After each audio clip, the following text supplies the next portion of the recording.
Welcome back. Today we're going to be covering section 2.4, which is on the distributive property. So I have some different terms that we're going to learn, some different vocab words, and then we'll go through the distributive property. I promise this one is much more brief than the last lesson. So the first thing is to identify terms. So it says use the following expression, 2x plus 3 minus x minus 10. So terms are parts of the expression that are added or subtracted. So that means our terms are 2x, 3, negative x, and negative 10.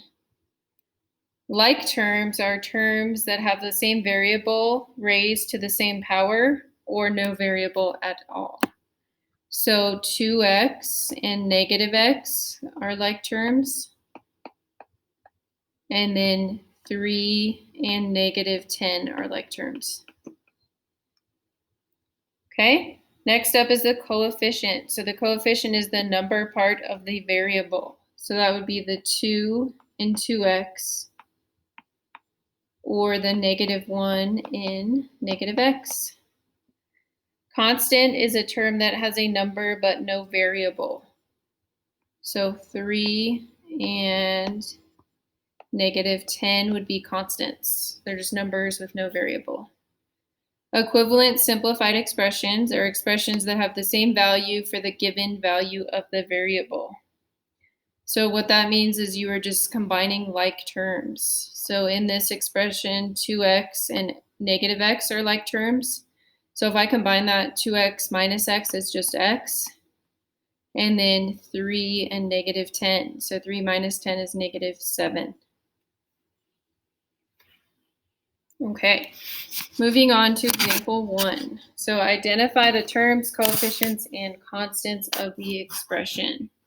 So terms are anything being added or subtracted. So 10, 3a, negative 4, and negative 6a. Like terms would be 10 and negative 4, and then 3a and negative 6a. Okay, coefficients are numbers in front of the variables. So 3 in 3a and negative 6 in 6a. And then the constant terms are 10 and negative 4. All right, so I will leave example 2 for you to give a try, and then you can check your work in the answer key. Combining like terms. So we'll do A, B, and C together, and then I'll let you try 1, 2, and 3. So A, what I like to do is go ahead and box similar terms. So I'm going to use squares for the x terms and then triangles for the constants. So then I combine the squares. So if I combine the squares, 2x plus 8x is 10x. Then I combine the triangles. Negative 5 minus 3 is negative 8. And that's our answer. Okay, moving on. So we have y's, x's, and constants. So let's do the squares for our y's, do a triangle for x, and then we'll do a circle for a constant. So the only thing I need to combine is my squares. So 3y minus y is 2y. Then I just have my 2x and my 4, and that's all I can do. Okay, here I have x squared and I have x. So I'm going to go with the squares for x squared, circle for x. So I combine my squares. 4x squared plus 4x squared is 8x squared. And then my circle is just 4x. So there would be my answer there. So I'll let you give 1, 2, and 3 a shot, and then you can check your answers on Classroom. Distributive property. So you guys have already worked with this before, I'm sure, but just to review, when you distribute, you have to multiply by all of the terms in the parentheses. So this is A times B plus A times C, and that's a plus sign. Same thing with subtraction. So A times B minus A times C. Okay, so let's do a little bit of this together.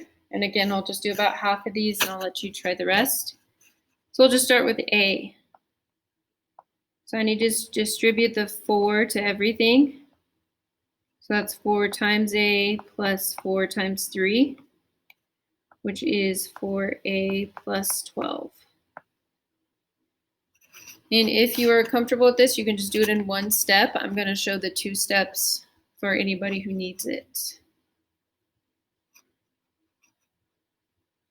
Let's also do D. So even if the term is behind the parentheses, you still do the same thing. So this would be 4 times x minus x times x.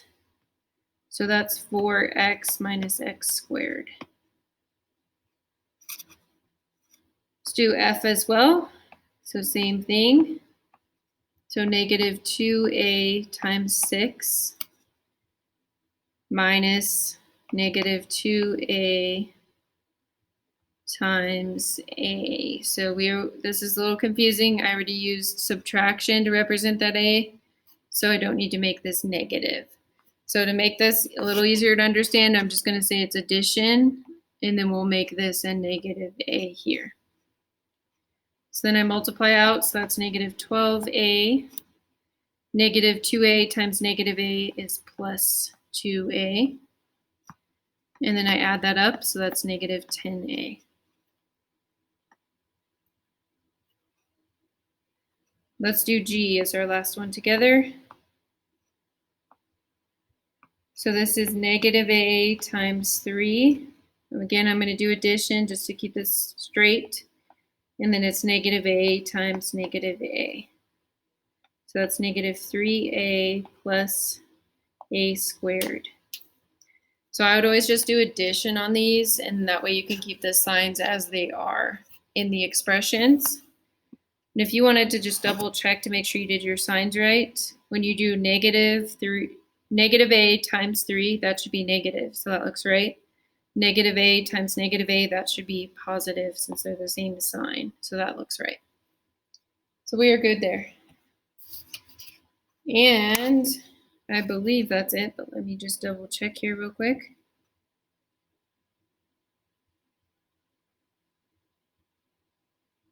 Okay, just a little bit more. So let's do these real quick. So I will do A with you. Let's do A. So we've got 13x plus, I'm going to distribute. So plus 4 times x plus 4 times negative 3 minus 17. Simplifying, that's 13x plus 4x minus 12 minus 17. So that is 17x minus 29. And there's our simplified answer. Okay, B, we've got 4x, and then I need to distribute that negative. So minus 1 times x, and then minus 1 times minus 2. So if I simplify, that's 4x minus 1x, and that's going to become plus 2. So that's 3x plus 2. Last one we'll do together. 6 minus 3 times x minus 3 times 4. So that's 6 minus 3x minus 12. So that's going to be negative 3x minus 6. And that's our answer. So then go ahead and give these a shot. Go ahead and try to simplify those expressions that are listed right there. And that's it for today. We'll see you next time. Thank you.